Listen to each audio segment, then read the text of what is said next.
இந்த வீடியோவில் நம்ம எது குறித்து பேச போகிறோம்னா, சென்னை போலீஸ் ஒரு அதிதீவிரமான ஒரு பிரச்சனைகளை சந்திச்சுட்டு இருக்காங்க. ஜான் செல்வராஜ் அவர் ஃபோட்டோ கூட போடுறேன்.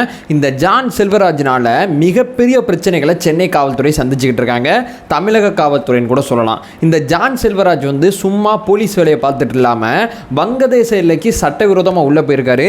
இந்த செய்தியை பற்றி நான் உங்கள்கிட்ட ஷேர் பண்ணுறதுக்கு பல தகவல் இந்த வீடியோவில் இருக்குது. உற்சாக வணக்கங்கள், வாங்க பதிவுக்குள்ளே போகலாம். முதல் விஷயம் மக்களை, பிடிச்சது சென்னை போலீஸ் அப்படிங்கிற விஷயத்தை கன்ஃபார்ம் பண்ணுறாங்க வங்கதேச ராணுவம் ஒரு கடிதம் வந்து தமிழக போலீஸுக்கு அனுப்பியிருக்காங்க. தமிழக போலீஸில் சென்னைக்கு இந்த கடிதம் வந்திருக்கு. சென்னையில் பார்த்தீங்கன்னா இந்த ஒருத்தர் உங்கள் போலீஸ் ஸ்டேஷனில் வேலை செய்கிற ஒருத்தர் தான், இவரை தான் நாங்கள் அரெஸ்ட் பண்ணியிருக்கோம். ஏன்னு சொல்லி கேட்டிங்கன்னா, எங்கள் ஊருக்குள்ளே சட்டவிரோதமாக உள்ளே வந்த முயற்சி பண்ணாப்புல கையில் பார்த்தீங்கன்னா இந்தியன் மணி வச்சுருந்தாரு, அமெரிக்க டாலர் வச்சுருந்தாரு, 7500 அமெரிக்க டாலர் கையில் வச்சுருந்தாரு. கிட்டத்தட்ட பார்த்தீங்கன்னா இந்தியன் மணியும் கையில் வச்சுருக்காரு. யார் இவர்? சென்னை போலீஸில் இருக்கதா சொல்கிறாரு. முழுக்க இவர் எதுக்கு இந்த மாதிரி வேலைகள்லாம் பார்க்கணும், இவரை பற்றி ஃபர்தராக சில டீட்டெயில்கள் சொல்லுங்க அப்படின்னு சொல்லி ஒரு அறிக்கை வருது.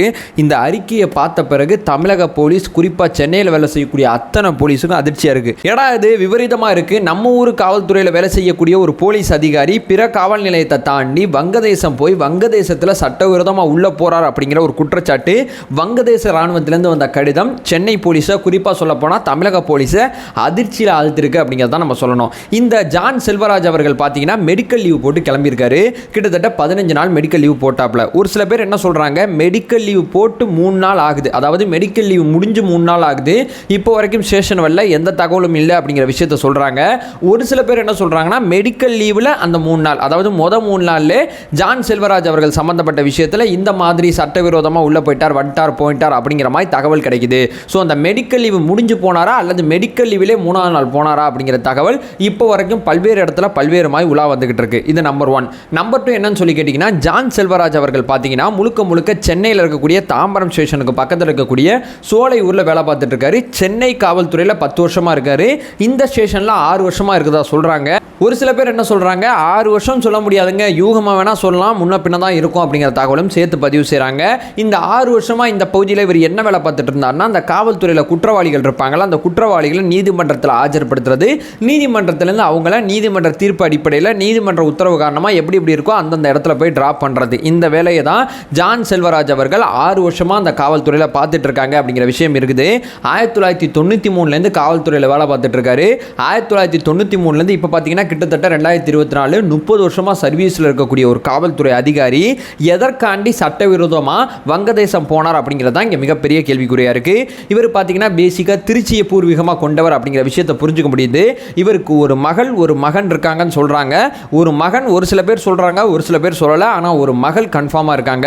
இவங்களோட மனைவி வந்து தனியாக வந்து ஒர்க்கிங் பண்ணிகிட்டு இருக்காங்க, வேலை பார்த்துட்டு இருக்காங்க. திருச்சியில் வந்து மகள் குடும்பமாக இருக்காங்க. இவர் மட்டும் செப்பரேட்டாக காவல்துறையில் வேலை கிடைச்சதுனால, காவல்துறை பணியை செஞ்சுக்கிட்டு இருக்கிறதுனால சென்னையில் செப்பரேட்டாக இருக்கார் அப்படிங்கிற தகவல் கிடைக்குது. இவர் பார்த்தீங்கன்னா இவர் மேலே வந்து ஏகப்பட்ட கம்ப்ளைண்ட் காவல்துறையில் இருந்ததாக காவல்துறை அதிகாரிகள் பதிவு செய்கிறாங்க. ஒழுங்காக வேலைக்கு வர மாட்டாருங்க அவர். அடிக்கடி பார்த்தீங்கன்னா அந்த ஒழுங்கின நடவடிக்கைன்னு சொல்லுவாங்கல்ல, இவர் மேலே அடிக்கடி எடுப்பாங்க அப்படிங்கிற விஷயத்தை சொல்கிறாங்க. இது மட்டும் இல்லாமல் இவர் வந்து ஆல்ரெடி சட்டவிரோதமாக சில விஷயங்களை செஞ்சு காவல்துறையால் நீக்கப்பட்டவர், அதாவது சஸ்பெண்ட் செய்யப்பட்டு மீண்டும் சேர்த்துக்கப்பட்டவர் அப்படிங்கிற தகவல் கிடைக்குது. கிட்டத்தட்ட பார்த்தீங்கன்னா அந்த 30 வருஷத்தில் 10 வருஷம் இவர் சஸ்பெண்டில் மட்டும் இருந்திருப்பார் அப்படிங்கிற தகவலை சொல்கிறாங்க. தொடர் முயற்சி காரணமாக நான் இந்த மாதிரி நடந்துக்க மாட்டேன் அப்படிங்கிற அந்த மன்னிப்பு கடிதம் சில ப்ராசஸ்லாம் பண்ணது மூலமாக மீண்டும் காவல்துறையில் சேர்த்துக்கிட்டாங்க அப்படிங்கிற விஷயத்தை சொல்கிறாங்க. இவர் இந்த மாதிரி எதற்கு சட்டவிரோதமாக அப்படி உள்ளே போனார் அப்படிங்கிற தகவலை கொஞ்சம் உள்ளே போய் பார்க்கும்போது, இவர் பார்த்தீங்கன்னா அந்த குற்றவாளிகளை போய் ஆஜர்படுத்துகிற வேலை தானே பார்க்குறாரு. ஸோ குற்றவாளிகள்கிட்ட கொஞ்சமாக பேசுகிறதுக்கு சில வாய்ப்புகள் இருக்குல்ல. ஸோ அந்த குற்றவாளிகள்கிட்ட பேச்சு கொடுத்து அது சார்ந்த அந்த கடத்தல் சம்மந்தப்பட்ட விஷயங்கள் அல்லது ஆயுத கடத்தல் சம்மந்தப்பட்ட விஷயங்கள் இதெல்லாம் எதுவும் கிளிக்காக எதுவும் பண்ணுறதுக்காண்டி இந்த மனுஷன் மெடிக்கல் லீவ் போட்டு போயிருக்காரா அப்படிங்கிற ஆங்கிள்லையும் சில விஷயங்களை விசாரிச்சுக்கிட்டு இருக்காங்க. ஸோ ஆல்ரெடி கொஞ்சம் மைண்டு டிஸ்டர்ப்டாக இருக்கிற ஒரு மனிதர் அப்படிங்கிற விஷயம் நமக்கு இவரோட டீட்டெயில் அத்தனையுமே பார்க்கும்போது தெரியுது. கிட்டத்தட்ட பார்த்தீங்கன்னா ஒரு சென்னையை சேர்ந்தவர், தமிழகத்தை சேர்ந்தவர், இந்த மாதிரி ஒரு சட்டவிரோதமாக உள்ளே போகிறது வர்றது இந்த மாதிரிலாம் நம்ம காவல்துறையில் பெரிய லெவலில் செய்திகளை கவனிக்கவே முடியாது. இது கொஞ்சம் தினசான செய்தியாக இருக்குது. அதனால தான் இதை பற்றி கூடுதல் தகவல் இந்த வீடியோவில் ஷேர் பண்ணிக்கிட்டோம். ஸோ நம்ம சேனலை ஃபர்தராக நீங்கள் ஜாயின் பண்ணிங்கன்னா உங்களுக்கு என்ன கிடைக்கும்னா, செய்திகள் சார்ந்து முழுமையான அறியாமை நீக்கப்படும். ஒரு செய்தினா அந்த செய்தியை முழுமையாக தெளிவாக உங்கள்கிட்ட கொண்டு வர வேலையை தான் நம்ம பார்த்துட்ருக்கோம். நம்மளோட ஒரே நோக்கம் அறியாமை அகற்ற வேண்டும், அறியாமை அகற்றப்பட வேண்டும். Thank you so much.